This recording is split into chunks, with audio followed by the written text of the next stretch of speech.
Hey guys, how's it going? It's Get back to another product review video. In this video, I'm going to be unboxing the 2014 Mac Mini i5 model. So let's get started.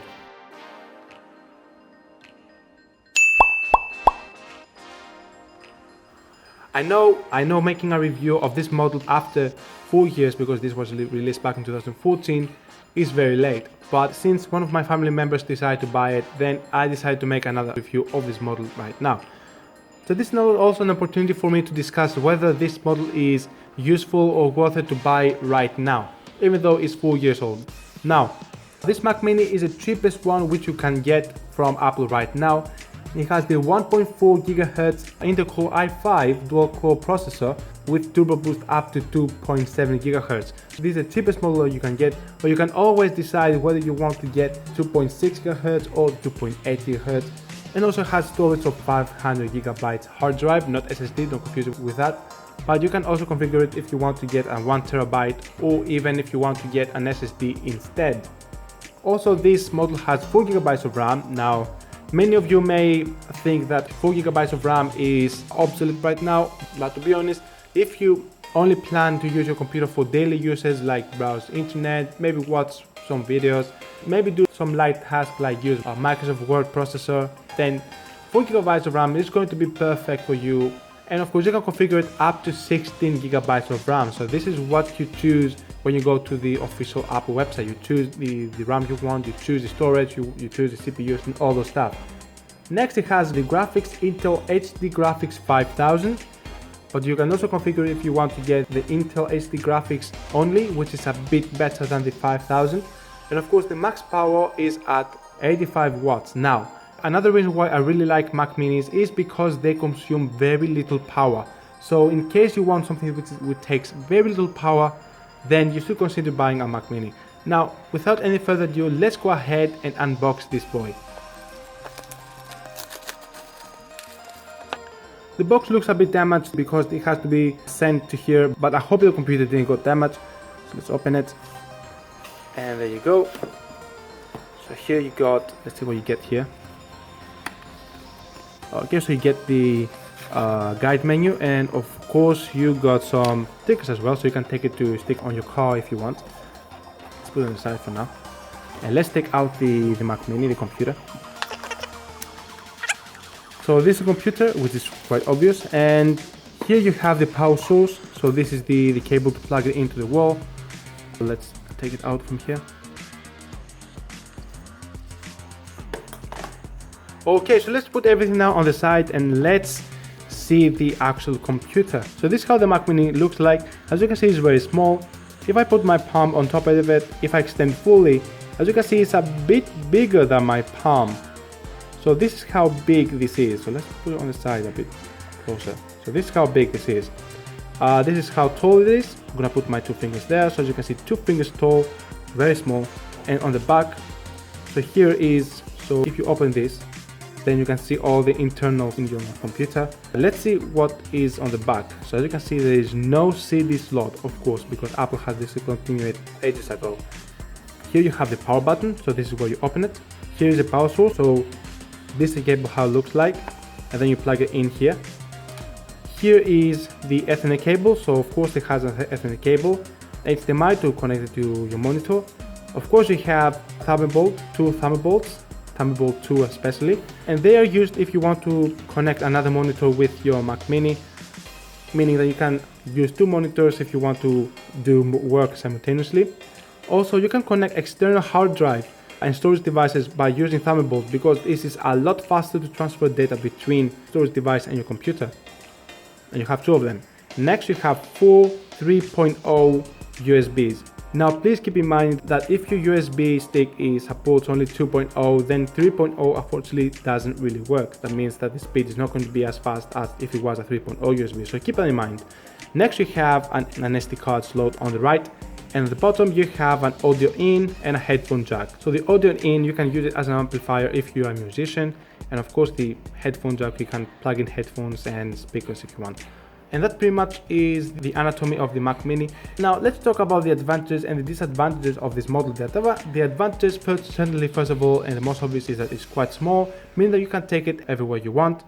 Another advantage is that it consumes very little power at 85 watts compared to other computers which they can consume 150 or 200, so meaning that you can do a lot of work with very little power consumption.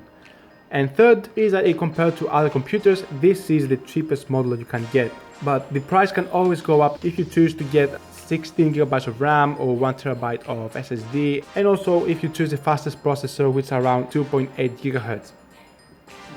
A small disadvantage which also applies to other Apple models is that you cannot change anything after the configuration. So you choose the configuration from the Apple website, but once you get the computer, then you cannot change RAM, you cannot change the storage, you cannot change anything in there because everything is stuck into the motherboard, and that means that you cannot change them, unfortunately. This is the bad news, but this also applies with other Apple models as well, and I got disappointed about it as well, unfortunately. Now let's go to show you how you can set this Mac up. Okay, so this is the setup screen. So of course, before you use your Mac computer, you have to set it up first, and that also applies with Windows as well. I have to apologize about the language. The language is in Greek because this Mac was bought in Greece, but I will be explaining on each step what you have to do. So here what simply says is a country, so you have to choose which country you are. If you want, you can select show more in order to show more countries. So I'm gonna select the country, and then I'm gonna click on next. Here it says to choose the type of keyboard. I would like to choose the US style, so I'm just gonna click on US, and then I'm gonna click on next. So now if you already had a Mac, then you can choose to transfer all your stuff from your previous Mac to your current one. If you need help with that, I can do a video tutorial with no problem. Or if you already had a Windows PC, then you can click on from Windows to your Mac, and then you can click on next, and then you can follow the instructions. But in my case, I'm gonna choose to not transfer any data just to speed up the process. Next here, this is location services. This gives the opportunity to your computer to know where you currently are. So this can be useful for apps like maps and things like that. To be honest, I'm gonna enable it for now, and then click on next. And this is terms of service. So if you have time, you can read all that.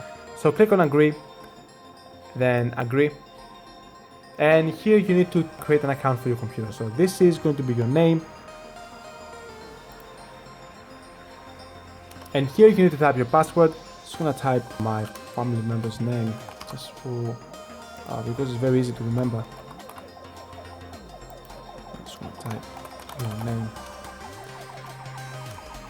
Not a big deal. I never do that because obviously someone will know your name and then will be able to log into your Mac. And so here it is for showcase, so for help, to help you out to remember your password in case you forgot it. Here is to set up the time zone in your country. Make sure to have it checked because this is going to allow you to display the correct time on your computer, depending on your location. Click on next. So this is to send Apple report and data analytics. I'm gonna leave this as is right now because this helps Apple to improve the products, because if they see stuff which are broken or bugged, they're gonna definitely fix them. Next. And now this means that your Mac is being setting up, so you have to wait a bit until 3 ticks are shown here, and that happened very quickly, surprisingly. And now you are finally ready to use your Mac. While it's loading, I'm just gonna briefly talk about whether you should buy it or not. Should you buy this Apple product? Absolutely. But if you're planning to buy a Mac computer to play games, then definitely don't do that because Apple doesn't really produce any cheap computers for games. If you want to be able to play very demanding games, then I won't suggest you to buy a Mac. This for sure, any Mac model. But if you're planning to buy this Mac for university stuff, or if you're a student and you would like to get a computer to do your work, this model perfectly suits your needs. I'm talking about this particular model I have right now, the cheapest one. But if you're planning to do moderate work, like perhaps sometimes make some videos, do some art and image processing, so just moderate stuff, then you can consider buy this model, but please make sure to not have 4 GB of RAM. Make sure to put 8 GB at least. And I'm not saying that you cannot play any games with your Mac. You can definitely play some games, but not the latest ones. You can still play games, but not very demanding ones with very extensive graphics. Okay, and that brings me to this video. So please make sure to let me know what kind of computer you have right now, like whether you're planning to update it or whether you would like to get a Mac. Let me know down in the comments. And of course, don't forget to hit the like button if you like this video, share this video to your friends, and of course, don't forget to hit the subscribe button and the notification bell next to it, notified on every update and every video we upload. Thanks for watching, and as always, I'm gonna see you to my next video.